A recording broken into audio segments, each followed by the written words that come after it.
ઈસુની જય. આજના સુંદર દિવસે, સુંદર સવારે આપણે પ્રભુ ઈસુના નામમાં હાજર થયા છે. પ્રભુએ આપણને એક નવું જીવન આપ્યું છે, એક નવી તક આપી છે. એ બદલ પ્રભુનો પુષ્કળ આભાર માનીએ અને આજનો દિવસ આપણે પ્રભુના વચનથી શરૂ કરીએ. આજનું વચન હિબ્રુનો 6 અધ્યાય 7મી કડીથી 12મી કડી સુધી. જે જમીન તેના પર વારંવાર પડતા વરસાદને શોષે છે અને જેણે તેને તૈયાર કરી છે તેને માટે ઉપયોગી છોડ ઉગે છે, તેને ઈશ્વર આશીષ આપે છે. પણ તે જમીન કાંટા ઝાખરા ઉગાડે તો બિન ઉપયોગી બને છે. તેવી જમીન શાપિત થવાના જોખમમાં છે, તે અગ્નિ દ્વારા બાળી નખાશે. જો કે અમે આમ કહીએ છીએ તો પણ પ્રિયજનો, તમારા કૃપાદાનો તેમજ તમારા ઉદ્ધાર સંબંધી અમને ખાતરી છે અને ઈશ્વર પક્ષપાતી નથી. તમે જે કાર્યો કર્યા અથવા તમારા સાથે ખ્રિસ્તીઓને જે મદદ તમે કરી અને હજી પણ કરી રહ્યા છો, તે દ્વારા જે પ્રેમ ઈશ્વર તરફ તમે બતાવ્યો તે ભૂલી જશે નહીં. અમારી એવી ઝંખના છે કે તમારી આશાની પરિપૂર્ણતા માટે તમે સૌ તે આશામાં અંત સુધી ખંત દાખવો. તમે આળસુ ન બનો, પણ વિશ્વાસ અને ધીરજથી ઈશ્વરના વચનોનો વારસો મેળવનારાઓનું અનુકરણ કરો. આ પ્રભુની વાણી છે, તે આપણા છે. ભલાઓ તમે ક્યારેય ગામડામાં ખેતરમાં ગયા હશો અથવા કોઈ રસ્તા પર તમે ચાલતા હશો અને તમે ડાબી અને જમણી બાજુ તમે એક ખેતરમાં જોશો કે જ્યાં ખેડાયેલું છે, જ્યાં કંઈક ઉગ્યું છે, લીલુંછમ તમે ખેતર જુઓ છો. અને બીજી બાજુ તમે જુઓ તો ત્યાં સૂકું પટ, ત્યાં કાંટા ઝાખરા ઉગેલા છે. અને આપણે તરત જ વિચાર કરીએ કે જ્યાં ખેતર ખેડેલું છે અથવા જ્યાં પાક માટે જે છોડવા ઉગ્યા છે, આ ખેડૂત બહુ જ ઉદ્યમી હોવો જોઈએ, એ બહુ જ મહેનત કરે છે. પણ બીજી બાજુ તમે જુઓ તો તમને લાગે કે અહીંયા આ ખેડૂત એના ખેતરનું ધ્યાન નથી આપતો, કદાચ આળસુ હશે, એને કંઈ પડી નથી.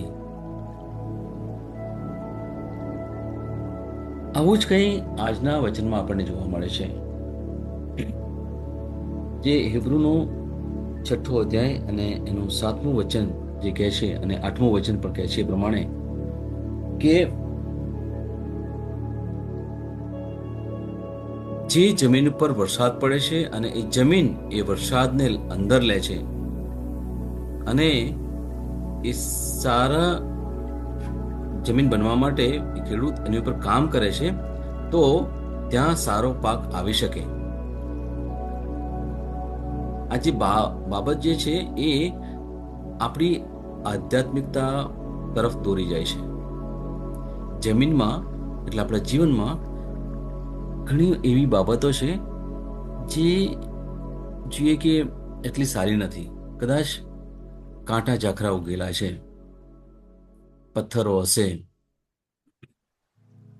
અને એને આપણે સાફ કરવી પડે અને એ જમીનને ખેડવી પડે, અને થોડું ખાતર નાખવું પડે, અને પછી એમાં તમે થોડા દાણા નાખો તો એ જમીનમાં પાક ઉગે અને મબલક પાક ઉગે.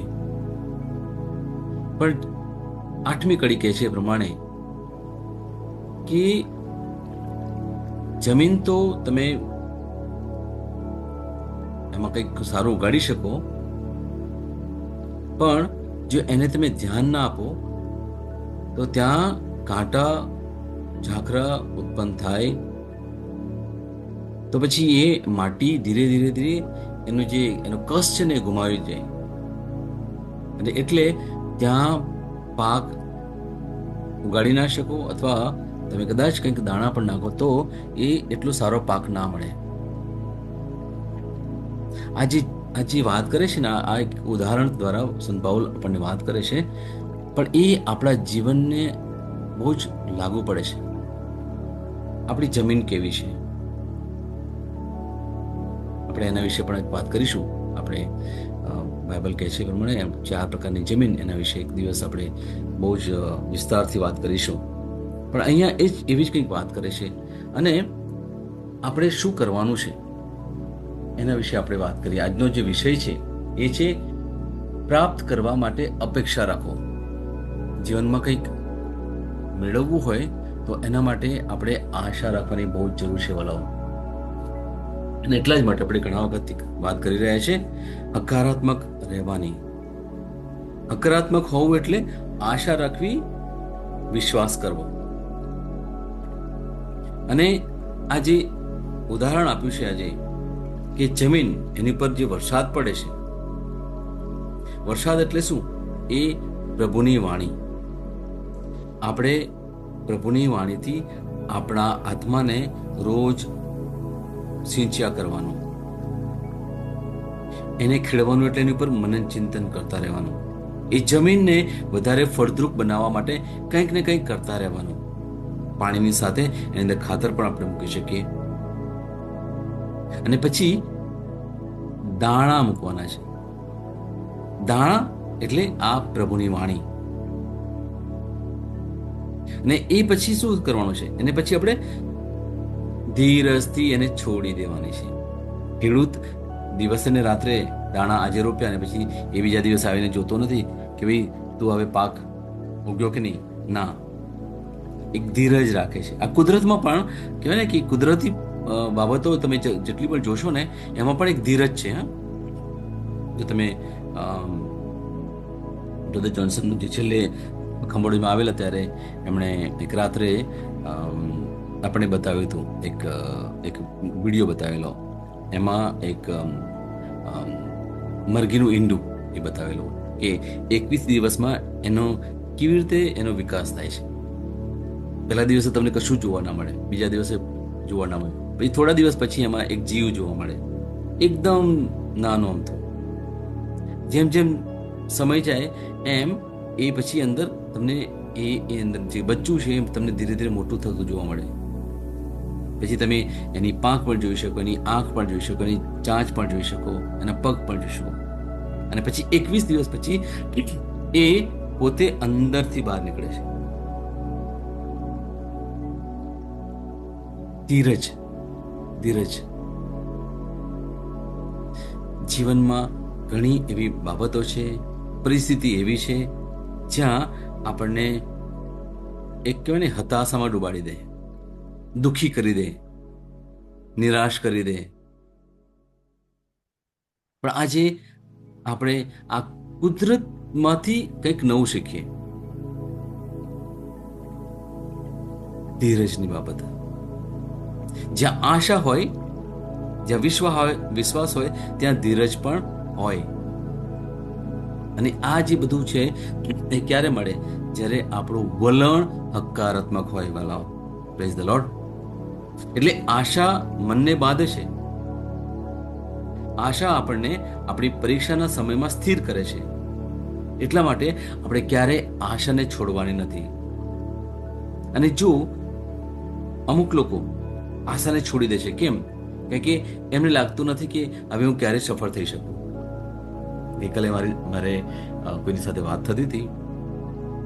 એ ભાઈ વાપીના છે, અને વાત કરતા કરતા મને કહ્યું કે એક 21 યા 22 વર્ષનો છોકરો, એને નાણાંની એટલી બધી તંગી આવી ગયેલી, એણે કદાચ ક્યાંકથી કંઈક પૈસા પણ લીધા હશે અને એની પાસે એ ચૂકવવા માટે પૈસા નહોતા. એણે શું કર્યું? એક મોટી બિલ્ડિંગ ઉપરથી કૂદકો માર્યો અને મરી ગયો. 21-22 વર્ષનો છોકરો. એની પાસે કહેવાય ને કે એ આશા નથી કે મારાથી કંઈક સારું કરી શકાય અથવા મારાથી કંઈ સારું થાય. કદાચ હું માનું છું કદાચ એ ઈસુમાં નહીં માનતો હોય, એટલે એને કોઈ આશા નહીં મળી હોય, ક્યારે એને બાઇબલનું વચન નહીં વાંચ્યું હોય. તો તમે એક વિચાર કરો, એક જુવાન છોકરો, 21-22 વર્ષનો છોકરો, એની આગળ તો એક કહેવાય ને કે લાંબુ ભવિષ્ય પડ્યું છે. એ એટલો જલ્દી હતાશ થઈ ગયો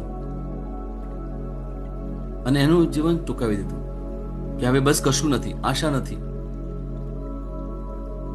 હવે જે નોર્થ ઇસ્ટ મિનિસ્ટ્રી અમે ચલાવીએ છીએ એમાં પણ 2-3 એવા પ્રસંગો થઈ ગયા. એક 19 વર્ષનો છોકરો, 19 વર્ષનો છોકરો મેં એને જોયો છો, અને એની પત્ની સાથે કંઈક અણબનાવ બન્યો. હવે નોર્થ ઇસ્ટના જે લોકો છે એ લોકો આપણે જેવી રીતે આપણો જે સમાજ છે એવી રીતે એવો સમાજ નથી. હા, એટલે કદાચ તમે અચંબો નહીં પામતા. ત્યાં કેવું છે કે લગ્ન જેવું કે સંસ્કાર એવું નથી. એ લોકો એકબીજાને પસંદ કરે એટલે પછી એકબીજા સાથે રહે. ઓકે, અને પછી એટલે સુધી કે એ લોકોના બાળકો પણ થાય. એટલે આપણા જેવું એ લોકોનો સમાજ નથી. એટલે આ 19 વર્ષના જે છોકરાની વાત કરું છું, અને એને એની પત્ની સાથે એક એવું કંઈક અણબનાવ બન્યો હશે, કદાચ દિવસોથી ચાલતો હશો. અને પછી મને વહેલી સવારે 4 વાગે મને ફોન આવ્યો. મને કહે છે, બ્રધર તમારે આવવું પડશે. મેં કીધું શું થયું? તો કે અહીંયા એક છોકરાએ સુઇસાઇડ કર્યું છે, આત્મહત્યા કરી છે. મેં કીધું કોણ છે, કયા એરિયામાં છે?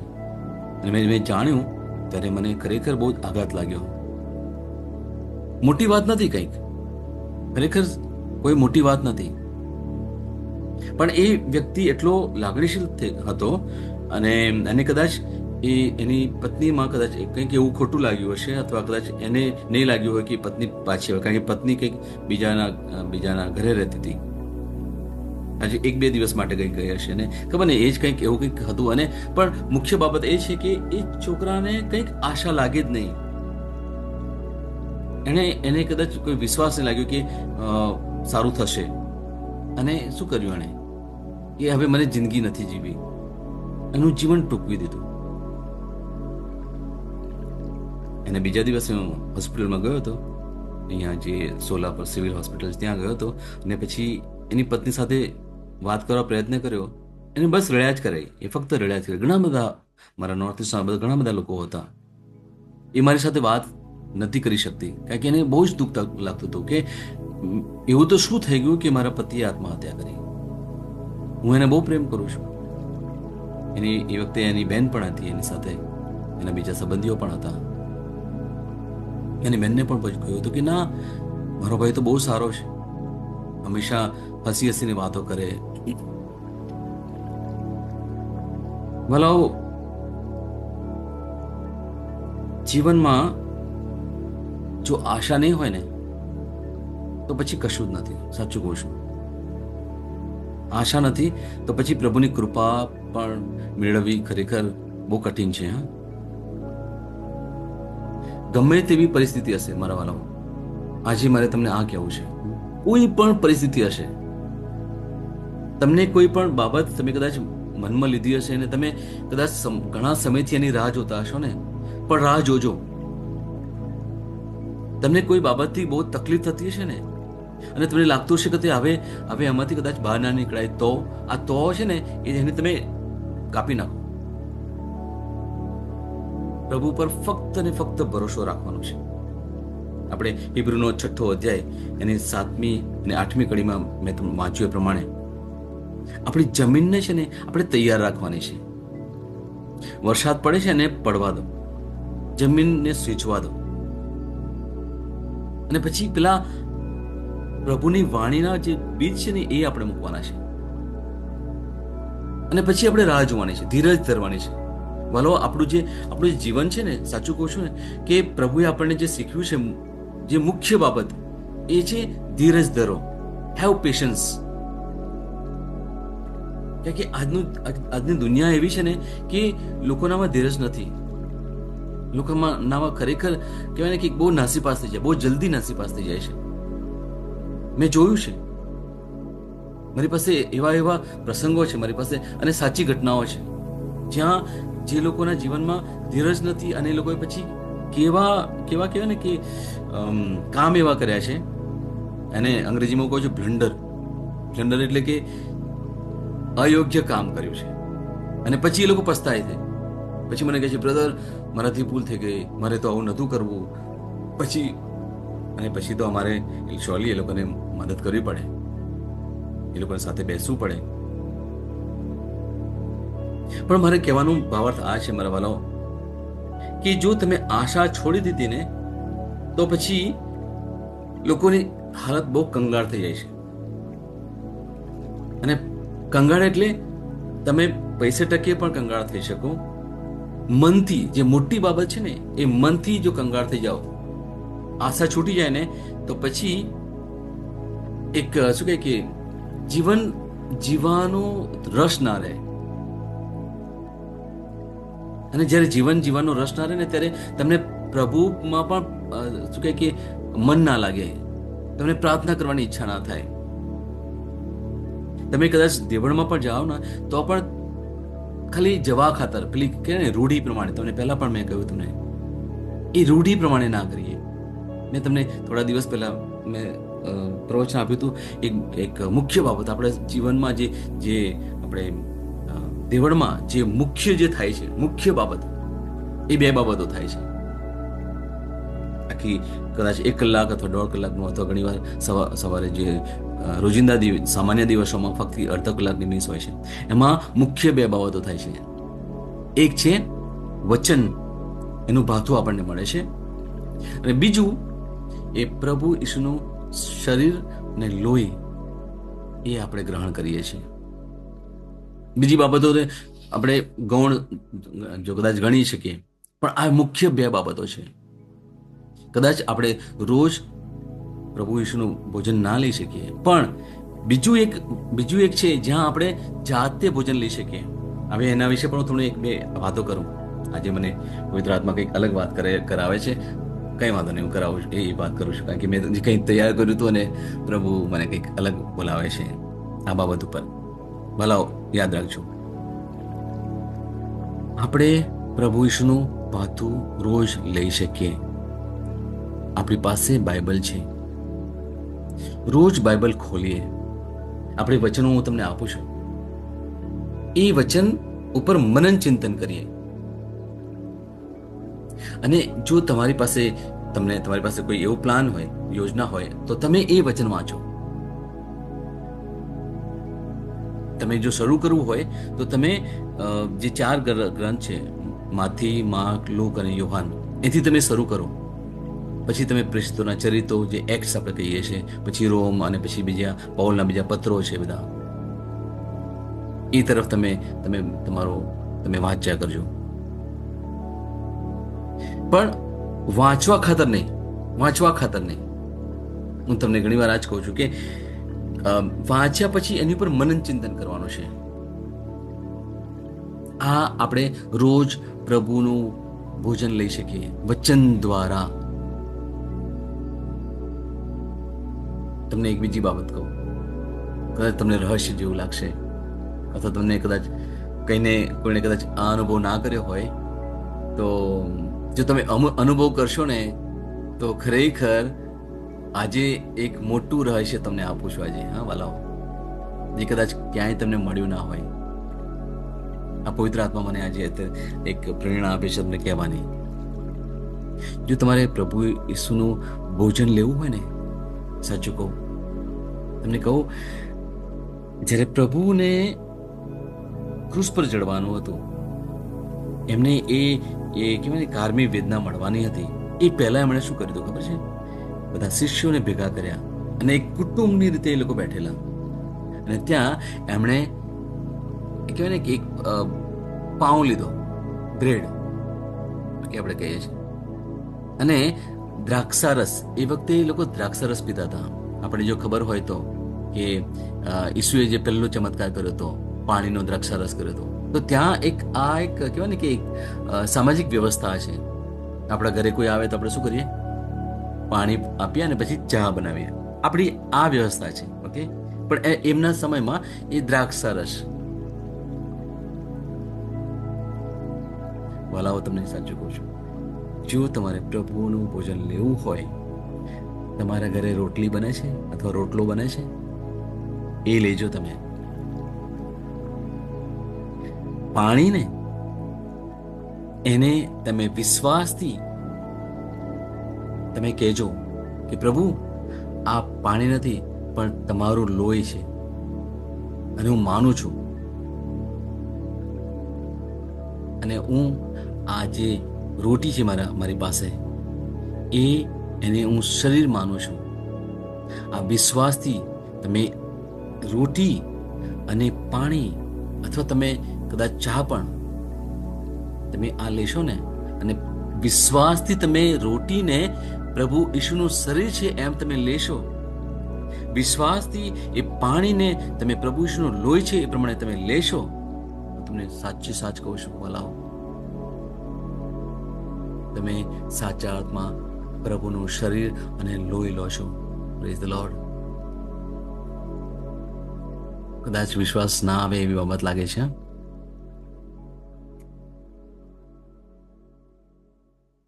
તમને આ સાચો પ્રસંગ કહું છું. જ્યારે બ્રધર જોન્સન જ્યારે 14 મહિના સુધી જેલમાં હતા ને, ત્યારે એમને બ્રેડ મળે, એમને એક પ્રકારનું જ્યુસ મળતું હતું ત્યાં. ત્યારે એ કેવી રીતે લેતા હતા? આ જ રીતે કે બ્રેડને એ પ્રભુ ઈશુનું શરીર અને એ જે જ્યુસ મળતું હતું, જે ફ્રૂટ જ્યુસ મળતું હતું, એને પ્રભુ ઈશુનું લોહી એ રીતે લેતા હતા. જે વ્યક્તિ વર્ષો સુધી જગ્યાએ જગ્યાએ જઈને દેશોમાં ફરી ફરીને લોકોને પ્રવચન આપ્યું હોય, જે લોકોએ કેટલા લોકોના જીવનમાં પરિવર્તન લાવ્યા હોય, ઘણા લોકોના જીવનમાં ઘણા બધા ચમત્કારો થયા, સાજાપણું પણ મળ્યું છે, શારીરિક રીતે સાજાપણું, માનસિક રીતે સાજાપણું, આધ્યાત્મિક રીતે એ લોકો બહુ જ મજબૂત થયેલા, એવા લોકોને આ એક પ્રચારક જ્યારે એમને ખોટી રીતે જેલમાં પૂરી દેવામાં આવે છે, ત્યારે એક જ સહારાથી રહેલા, અને આ જાહેરમાં વાત કરીએ આપણે. જો તમારે એમને વિડીયો જોવો હોય, આપણે કમળોજ આવેલા ત્યારે એમનો તમે વિડીયો જુઓ તો તમે એમણે જાહેરમાં કહ્યું છે, એ કોઈ પણ બાબત છે ને છુપાવતા નથી, બિંદાસ બોલે છે. અને એમણે કહ્યું હતું કે હું આ બાબત ઉપર જ મેં શું કે આખું જે 14 મહિના કાઢેલા, જ્યાં એમને 20 વર્ષની સજા મળી હતી, એ ફક્ત ને ફક્ત 14 મહિનામાં એ બહાર નીકળી ગયા. Praise the lord. વિશ્વાસ મારા વાલાઓ, હું તમને કહું છું, વિશ્વાસ કરવાનો છે. કોઈ પણ પરિસ્થિતિ હશે મારા વાલાઓ, તમે જેની રાહ પર જોતા હશો ને, એ તમને મળી ગયું છે એવો તમે વિશ્વાસ કરજો. હું તમને વારે વારે તમને હિબ્રુનો પેલો છે અધ્યાય 11 અને 1 તમારી આગળ રજૂ કરું છું વારે વારે, જેથી તમે છે ને કે ઘૂસી જાય, તમારા મનમાં ઘૂસી જાય. જો હું તમને કહું છું, હવે વિશ્વાસ તો આપણે જે આશા રાખીએ છીએ તેની બાહેધરી તથા હજી નજરે જોયું નથી તેની ખાતરી છે. જે નજરે જોઈએ છે ને એ તો હકીકત છે, આપણે ગઈકાલે પહેલા પણ વાત કરી હતી, પણ જે સત્ય શું છે, જે નજરે આપણે નથી જોયું અને જે જોવાની આપણે આશા રાખીએ છીએ, તમને શું જોઈએ છે એ જોયા કરો. એ તમે પેપર ઉપર લખી દેજો. હબાકુકનો 2 અધ્યાય એની 2 અને 3 કડી તમે જો વાંચો ને, ત્યાં પણ બહુ સુંદર લખ્યું છે કે ચલો હું એ પણ વાંચાવું તમને. પ્રભુએ મને આ પ્રમાણે જવાબ આપ્યો, હું તને જે પ્રગટ કરું તે પાટીઓ પર એવું સ્પષ્ટ લખ કે દોડનાર પણ સહેલાથી વાંચી શકે. નોંધી લે, કારણ એનો સમય પાકશે જ, એ બનવાનું છે, પણ એ પૂર્ણ થવાનો સમય ઝડપથી આવી રહ્યો છે, અને એ પ્રગટીકરણ સાચું પડવાનું છે. કદાચ એ જાણે પૂરું થવામાં વિલંબ થતો હોય તેમ જણાય, તોય તેની રાહ જોજે, એ પૂર્ણ થશે જ અને એમાં વિલંબ થશે જ નહીં. પ્રેઝ ધ લોર્ડ મારા વાલાઓ, કેટલું સુંદર વચન. લખી દો, પેપર ઉપર લખો, શું જોઈએ છે તમને, ભલે અત્યારે ના હોય, જેની રાહ જોવો છે ને, જે તમને મેળવવું છે, તમે જોવા માંગો છો કે મને આ જોઈએ છે, હું અત્યારે થોડા સમય પછી હું મારી જાતને ક્યાં જોવા માંગુ છું, લખી દો. હું સાચું કહું છું તમને વાલો. અને પછી વિશ્વાસ કરો. મોઢાથી બોલવાનું છે, વિશ્વાસ કરવાનો છે દિલમાં. બસ આ જ બે બાબતો કરવાની છે. આવો આપણે પ્રભુ ઈશુની વચનો દ્વારા ઘોષણા કરીએ. Praise the lord. તમે એ રીતે બોલો કે અર્થપૂર્ણ રહે. 9મો દિવસ, વિશ્વાસ ઘોષણા. હું જાહેર કરું છું કે અણધાર્યા આશીર્વાદો અહીં અને હવે મારી પાસે છે. હું ભાગ્યે જ તેને બનાવવાથી પર્યાપ્ત કરતાં વધુ હોવા તરફ આગળ વધું છું. પ્રભુએ મારા માટે અલૌકિક દરવાજા ખોલ્યા છે. તેમણે મારા વિશે યોગ્ય લોકો સાથે વાત કરી છે. હું એફેસસ 3:20 અત્યંત વિપુલ પ્રમાણમાં ઉપર પરંપરાગત અને મારા જીવનમાં વધારાનો સાક્ષી તરીકે જોઉં છું. આ મારી ઘોષણા છે. દૈવી સ્વાસ્થ્ય કબૂલાત. દૈવી જીવન મારું છે. હું ઈસુમાં સંપૂર્ણ છું. હું પરમાત્માના દૈવી સ્વભાવનો સહયોગી તથા સહભાગી છું. હું પ્રભુના પ્રેમથી ભરપૂર છું અને હું મારા કુટુંબ, મિત્રો, સાથીઓ અને મારી સાથે જોડાયેલા તમામ લોકોને સમાન પ્રેમ કરું છું. મારામાં કાયમ દિવ્યતા કામ કરે છે. આમીન. હું જે પણ ઈસુના નામ પર બોલું તે થશે જ. હું મજબૂત છું. હું તંદુરસ્ત છું. હું ધન્ય છું. હું સમૃદ્ધ છું. હું શક્તિશાળી છું. હું અભિષિક્ત છું. હું મુક્ત છું. હું પ્રભુનો વિશ્વાસી છું. હું પ્રભુ અને મનુષ્ય દ્વારા પ્રિય છું. હું જે જોઉં છું તે નથી બોલતો, પણ જે જોવા માંગુ છું તે બોલું છું. હું એક અવિભાજ્ય બીજ છું. હું મારા પ્રભુના ઘરમાં સારી જમીન પર રોપાયો છું. હું મારા ઈશ્વરની વાડીમાં નારિયેળના ઝાડની જેમ ફૂલું ફાલું છું. હું ખરા સમયમાં મબલક પાક આપું છું.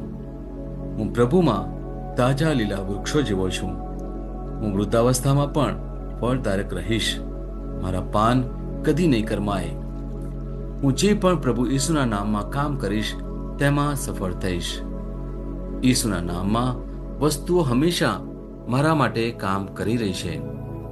હું ખ્રિસ્ત ઈસુમાં દરેક આત્મિક આશીર્વાદ મેળવનાર છું. હું મારા મનને ખ્રિસ્તના મન જેવું સંપૂર્ણ થવાનું કહું છું અને તેને નિર્દેશ આપું છું કે તે પ્રભુના વચનો દ્વારા ચાલે. હું મારા રજ્જુ અને ચેતાને જીવનની વાત કરું છું. હું મારા સ્નાયુઓ અને અસ્થિબંધન માટે તાકાત બોલું છું. હું મારા હૃદય સાથે જીવન શક્તિની વાત કરું છું. હું સામાન્ય શ્વાસની પ્રક્રિયા જાળવવા માટે મારા ફેફસા અને પેશીઓ સાથે વાત કરું છું. હું મારી કિડની, યકૃત અને સ્વાદુપિંડને સંપૂર્ણ સ્વાસ્થ્ય અર્પું છું. મારા લોહીના દરેક કોષમાં જીવન છે. મારા હાડકાં સાદા અને નાજુક અસ્થિઓ ગોઠવાયેલા, મજબૂત અને મક્કમ છે. મારી આંગળીઓ ઉત્તમ રીતે કાર્ય કરે છે. મારી આંખોનું તેજ સારું છે. મારા કાન શ્રેષ્ઠ રીતે કાર્ય કરે છે. મારી ત્વચા નવા જન્મેલા બાળક અને ઈશ્વરની સુંદરતા જેવી મુલાયમ અને તંદુરસ્ત છે. મારા વાળ ના મૂળ સજ્જડ છે. હું મારા વાળને મજબૂત રહેવાનો આદેશ આપું છું અને જ્યાં વૃદ્ધિની જરૂર હોય ત્યાં હું વાળ ઉગવાનું કહું છું. મારા દાંત, અવાળા, જડબા, રક્તવાહિની બધું જ સ્વસ્થ, મજબૂત અને સંપૂર્ણ છે. મારા બધા હોર્મોન્સ અને ન્યુરોકેમિકલ ટ્રાન્સમીટર એકબીજા સાથે સંપૂર્ણ સુમેળમાં છે અને તેમના કાર્યોને સામાન્ય રીતે ચલાવી રહ્યા છે. મારું પાચન તંત્ર તંદુરસ્ત છે. તમામ ખોરાકને પચાવવા સક્ષમ છે. હું ખ્રિસ્તની આજ્ઞા પાલનમાં તમામ પ્રકારના વ્યસનો, માદક દ્રવ્યો, ખાવું પીવું, ટેકનોલોજી, મીડિયા, વિલંબ, ગપસપ, આળસ, અતિશય ઊંઘ, સુસ્તી, અનિવાર્ય ખરીદી અને દરેક પ્રકારનો અતિશય વપરાશ તમામને કાબૂમાં લઉં છું. જેમ ઈસુ છે તેવો જ હું છું. મારી પ્રજનન પ્રણાલી પૂરતી માત્રામાં અને સારી ગતિશીલતા દ્વારા શુક્રાણુનું ઉત્પાદન જમા કરી રહી છે. બહેનો માટે મારી પ્રજનન પ્રણાલી સમયસર ઈંડા કોષો ઉત્પન્ન કરે છે તથા જન્મ સુધી ગર્ભનું રક્ષણ અને પોષણ કરે છે. મારા અંગની દરેક પેશીઓ સંપૂર્ણ રીતે કાર્ય કરે છે અને હું મારા શરીરમાં કોઈ પણ ખામી કે ખોડખાપણને નકારું છું. મારી સંપૂર્ણ માનવ શરીર રચના અને શરીર વિજ્ઞાન ખ્રિસ્ત ઈસુમાં પૂર્ણ થયેલ છે. ઈસુના નામે હાલેલુયા, આમીન. ઈશ્વર પિતા મને પ્રેમ કરે છે, હું જાણું છું. ઈશ્વર પુત્ર મને પ્રેમ કરે છે, હું જાણું છું. ઈશ્વર આત્મા મને પ્રેમ કરે છે, હું જાણું છું. ઈસુની જય. Hallelujah, hallelujah, hallelujah, hallelujah, hallelujah, hallelujah, hallelujah, hallelujah, hallelujah, hallelujah, hallelujah, hallelujah, hallelujah, hallelujah. Hallelujah la kalama shikiri bikiri bikhala karama shitura bakariki.